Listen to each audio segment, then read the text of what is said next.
আসসালামু আলাইকুম। ইনফো টেলিভিশনে খবর পড়ছি নাসিরউদ্দিন শিকদার।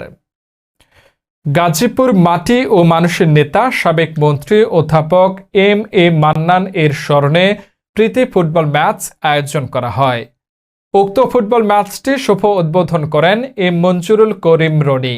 স্থান শহীদ বরকত স্টেডিয়াম। আয়োজনে ডিএফএ গাজীপুর জেলা।